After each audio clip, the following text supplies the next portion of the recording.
pagbabago. Sawa na ang bayan ko sa magnanakaw na tao.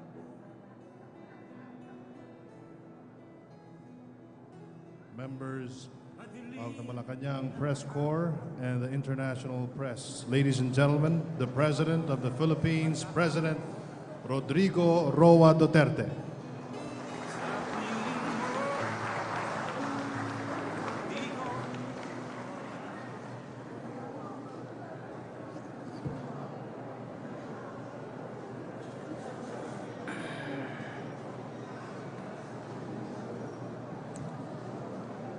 Sama tayo. Sama ka. Executive Secretary Salvador Midaldia and members of the Cabinet present here, General Ricardo Visaya and the Major Service Commanders, General Manager Eddie Monreal, Congresswoman Imelda Calixto Rubiano, Mayor Antonio Calixto, fellow workers in government, my beloved countrymen. I leave for a 3-day official visit to Japan. This official visit will be a valuable opportunity to further deepen and broaden the Philippines' relationship with Japan, our valued strategic partner and one of our true friends. It is a visit that is most awaited. I look forward to meeting Prime Minister Abe again in Tokyo.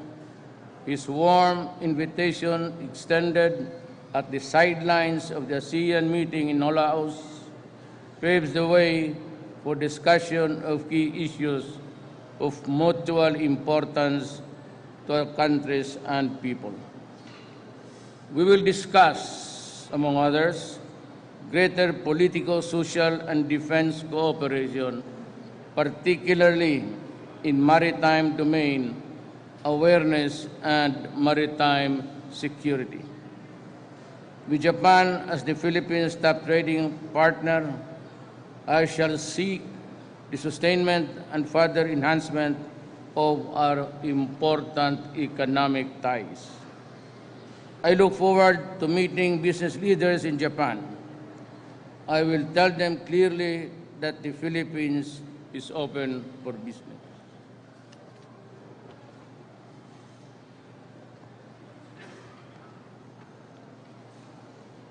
To support the Philippines' sustained growth and development, I shall seek to open more avenues of cooperation in key infrastructure development. In particular, we can tap the experience and expertise of Japan in developing high-quality and modern public transportation. The visit will be an opportunity for me to personally thank Japan for its preeminent and peerless role as the Philippines' development partner. I shall seek the strengthening of this role through more high-impact projects that will benefit our nation. Mindanao will be a central focus as together with Japan, we shall seek to put on track these island regions towards a just and lasting peace and development. I shall also meet the leaders of the Japan-Philippines Parliamentarian Friendship League to seek greater interaction between the collaboration by our legislators to a common agenda. This is an important time for Philippine-Japan relations as we advance an independent foreign policy in our engagement with the community of nations.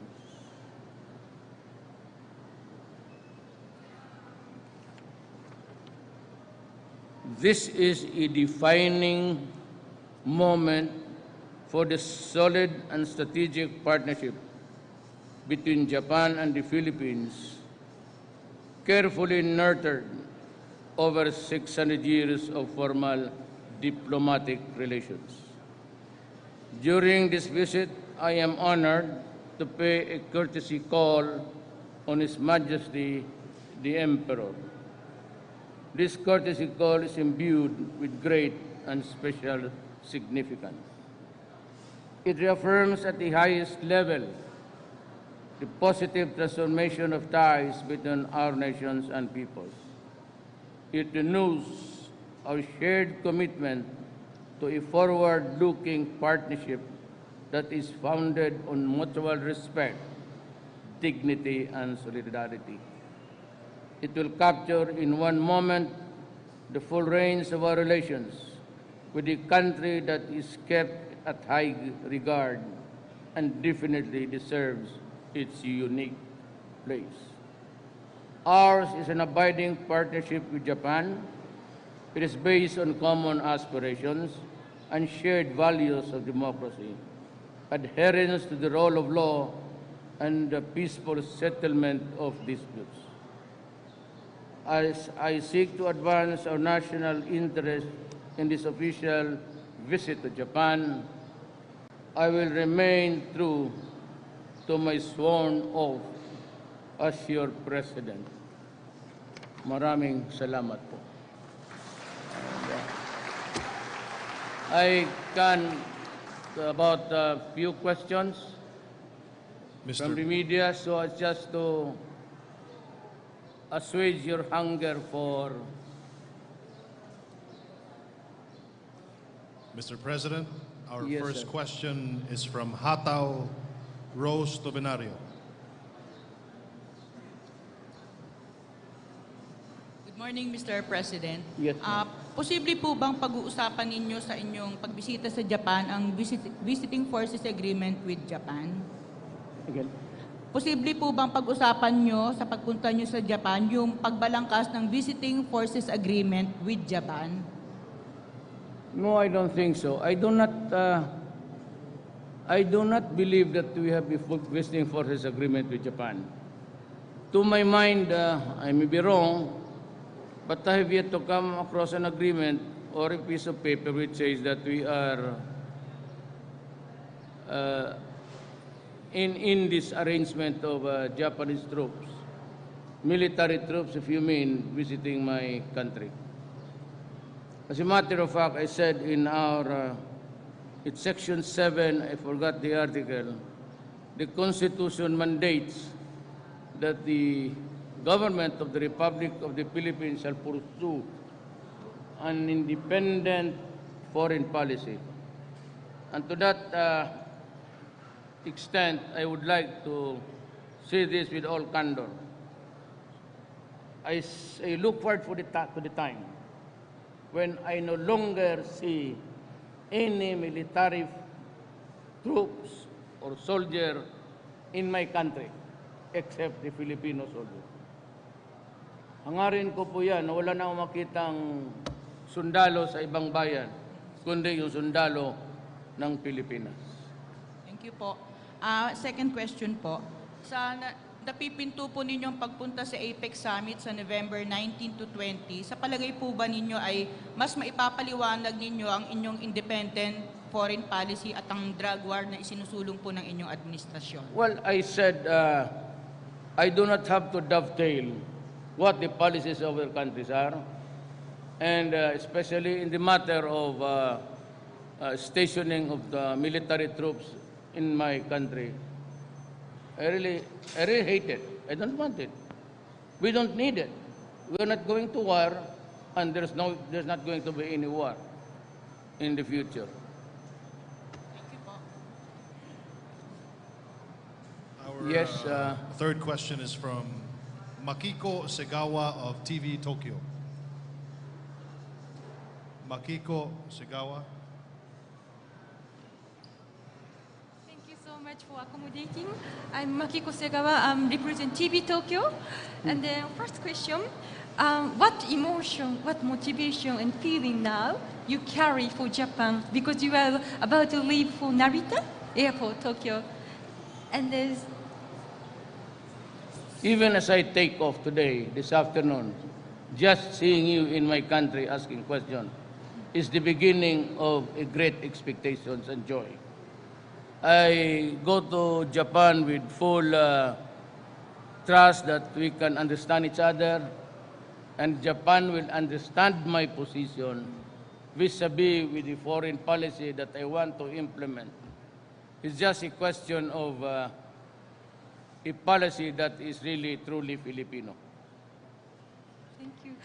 And the second question, just foreign, like in Japan, the many media talking about your diplomacy, attitude of diplomacy, if you are more for China or for Japan, and can you tell me the truth? Like if you like more Japan or you like more China?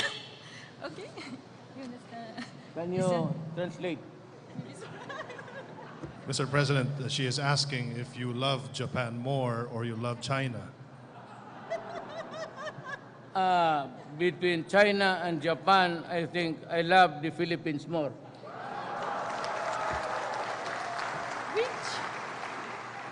Which do you like? Do you like Jubilee or McDonald's? Jubilee or McDonald's? Frankly, I do not eat, really, truly, seldom, very often. But I stick to bibingka and maruya. Native dish. Arigatou gozaimasu. Salamat po. Enjoy Japan. Thank you. The last person who will ask a question is Tuesday New of DZBB. What is it? Good morning, Mr. President. Tuesday ma'am. New of DZBB.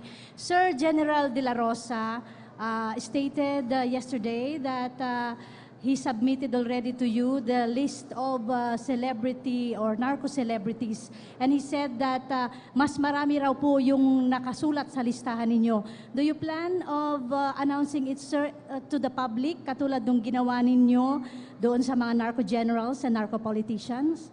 Okay, I'll be frank with you, everybody. The final list submitted to me by the law enforcement agencies, ganon ho kakapal. Hindi ko malaman ngayon kung paano ko mahanapan ng solusyon. There are about 1,000 policemen involved in drugs. There are about almost 1,000 barangay captains already in the business of shabu. There are about a few mayors and national officials. What I'm trying to say is I will call maybe for a consensus dito sa itaas, lahat na mga senators, congressman. Kasi napakabigat ho ng problema na ito. At kung ako lang, sasabihin ko sa'yo, hindi ko kaya. Kasi hindi ko kaya. Anong gawin ko dito? Patayin ko lahat? At medyo na naman 3,000. It's about almost a 10,000 network spread all throughout the Philippines. And with the election of the Lima to the Senate using money from drugs, the portals of the national government has been opened to narco politics. May problema ho ang Pilipinas. Ito yung problema nakatago noon all these years. And until I became president at pinuga ko lahat, lumabas na. Alam ng militar yan, alam na ng pulis.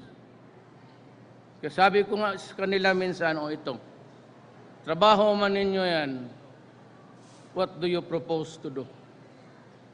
Isa-isahin mo yan i-prosecute, impossible dream. We cannot pasundan mo araw-araw yan. But they are really validated. Some of them, judges, it has affected the entire gamot. Di ko sanay ako niyan. Kung sa Davao, maliit na but mismo ako, I must admit, hindi ko alam gaano kalawak, how widespread it is or was until I became the president of this country. Di ko sukat akalain na ganun kalalim by the hundreds of thousands. And 3 years ago, General Santiago said that there are 3 million drug addicts already. I did not consider my list because until now there are people surrendering.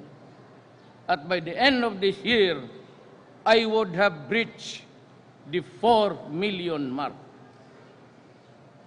Ang Indonesia, sabi ni President Widodo, they have 4 million. But remember that Indonesia is a big country. It's about 2 islands, big islands, and it has a population of 240 million. Ang akin, is maliit na island, 7,000 pieces of islands, and I have 110 rather, population, with a 4 million headache. Tulungan ninyo, ayoko anong gawin natin dyan. Ang pinakamabilis na mga rehab ang nagawa ang China. One is in Fort Magsaysay, it can house 10,000. Another Chinese foundation is building like another 20,000 in Mindanao.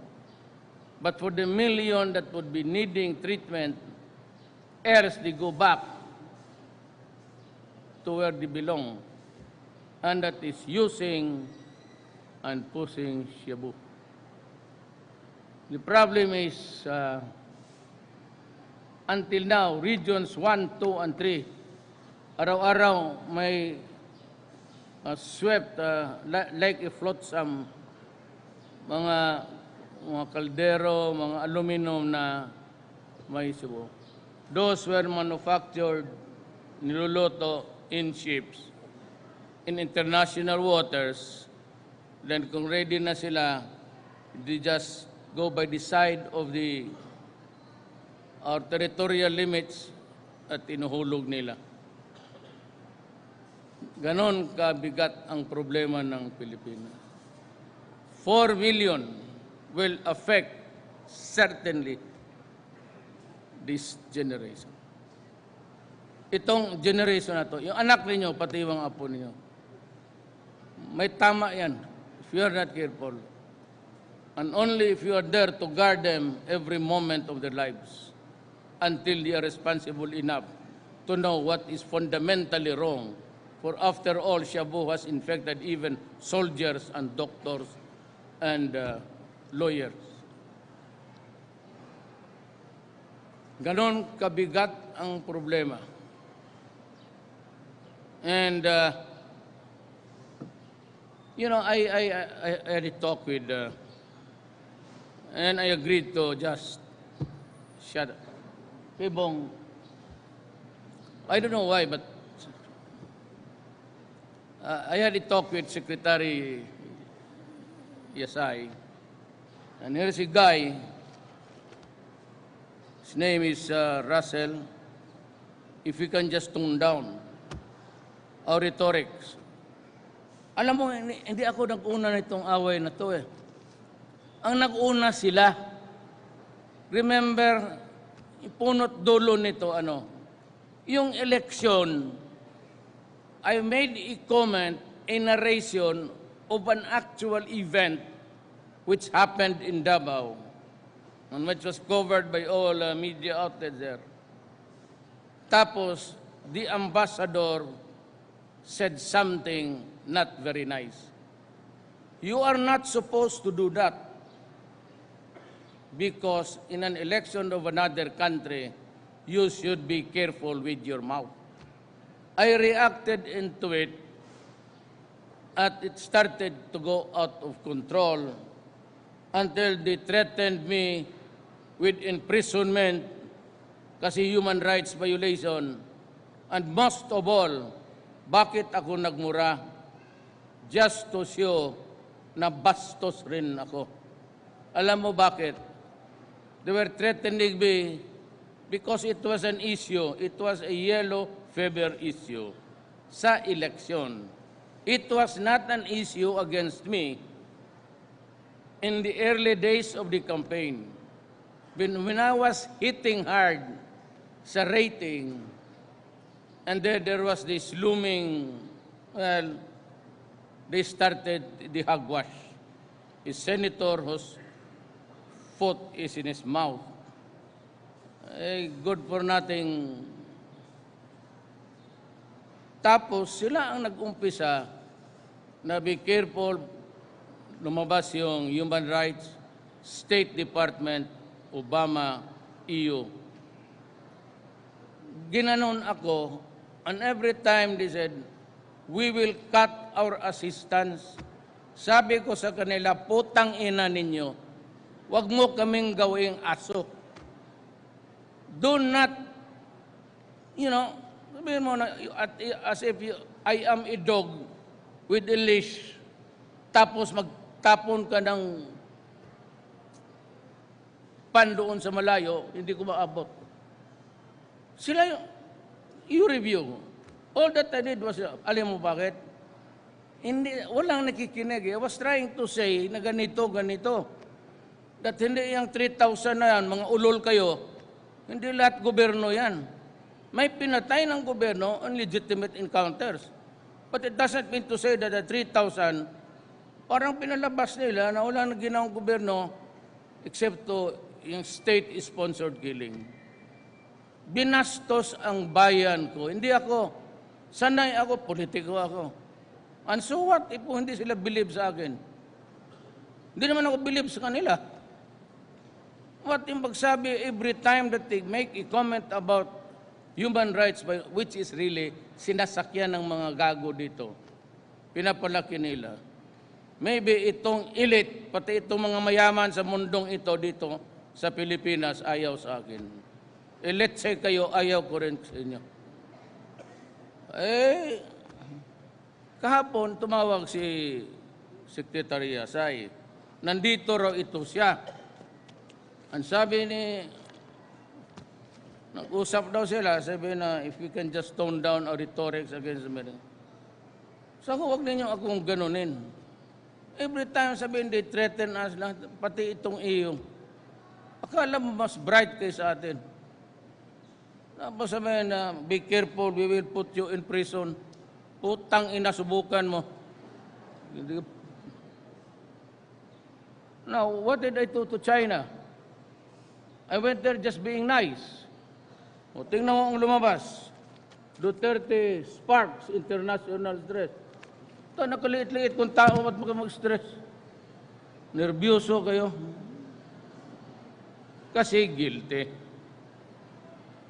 Wala man akong ginawa sa China. Nag-usap kami. And so there's a lot of speculation. Sabi ko, look at Section 7 article. It states very clearly, I urge every one of you that the Philippines shall follow an independent foreign policy and putting at most of the time the best interest of the nation. Sinunod ko lang yun. Gano'n mo, nervyoso. Duterte sparking international distress. Pakialam ko sa Afrika. International. Yun ang ayaw ko na sana, pero nung nabasa ko ngayong umaga, I promised the Secretary, I won't. Nung nabasa, sabi ko ito mga Amerikano, buang talaga. Yung style, kita nga maglakad dito, kala mo sino. Wala pang mga bisa itong mga gagong to. Tayo magpunta doon, pahirapan pa. At may sabi pa raw, galit ako kasi hindi ako binigyan ng visa. I'll tell you my answer. First time I went to America, ito ang question ng consul. Why are you going to America? I said, to visit a girlfriend. Yeah, yes. Tapos sabi niya, what if you decide to marry the girlfriend and you do not go back here to the Philippines? Mr. Consul, even if you grant me a multiple lifetime visa, and even if you give me $50,000, I will not go there anymore. I'll stay here in the Philippines. Hindi ako hangol ng bayan, baski ako kahirap natin. Hindi, magtiis tayo. Do not dangle me about America. What is that? Nagkagulo-gulo na nga kayo doon eh. Why should you go there? Magtanong ka ng mga Pilipino doon, mga doktor. Tanong ka ng mga sundalo na nag-aral doon. It's pure bigotry and discrimination doon. Magtanong ka na napunta. Kasi bayan nila. Kaya sabi niya, separate. Well, separate, yes. You have the EDCA. Well, forget it. If I stay here long enough, one day that EDCA will, if it's an executive agreement, then I will just. I do not want to say any military man of any other nation except the Philippine soldier. Yan lang ang gusto ko. That's the long and short of it. I want an independent policy that ako pasunod-sunod ba si kanino.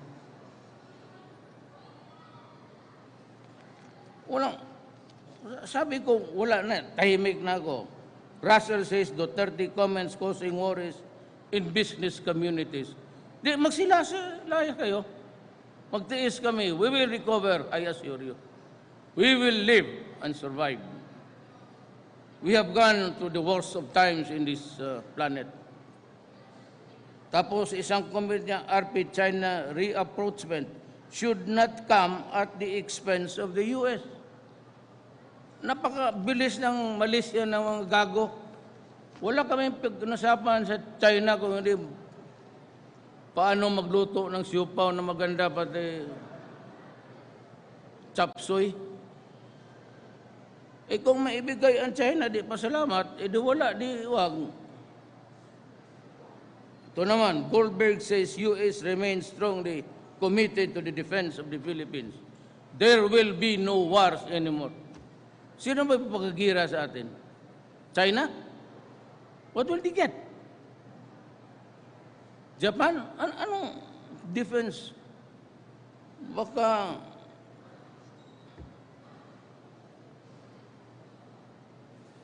they want to talk about the boogeyman of war. Stop that shit. Nobody is interested in wars anymore. And if there is a fight, you fight your wars. Do not include mine. During the time when Manila was to be taken back by the Allies, they carpet bombed Manila. Hindi ang Hapon sila. The comebacking American forces. 200,000 died here. Ang Manila talaga flattened. So just in 2 days of bombing. Plus the massacre. You know, before we can move forward, Mr. America, there are things, so many things around. The massacre of the Filipinos before. These are historical hurts that would never go away.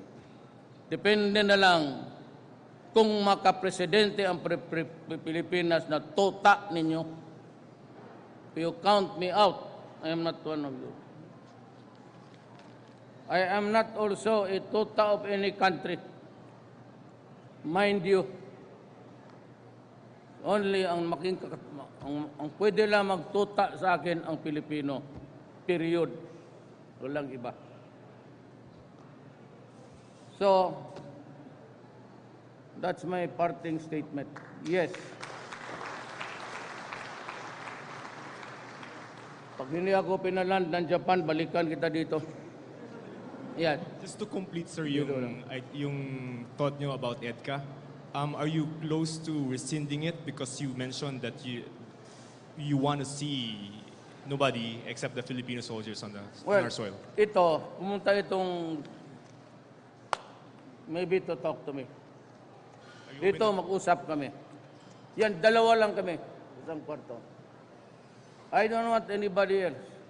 Gusto ninyo, magganong kayo sa plywood.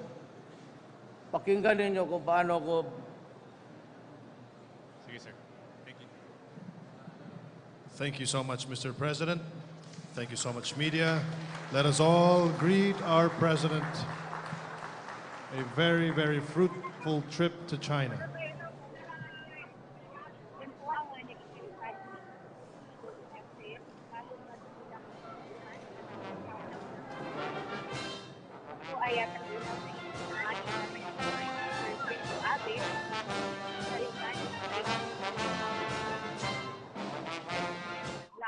Kung inyo po nga matatandaan, inilarawan ni Prime Minister Pangulong Duterte bilang rockstar dahil sa makulay nitong personalidad.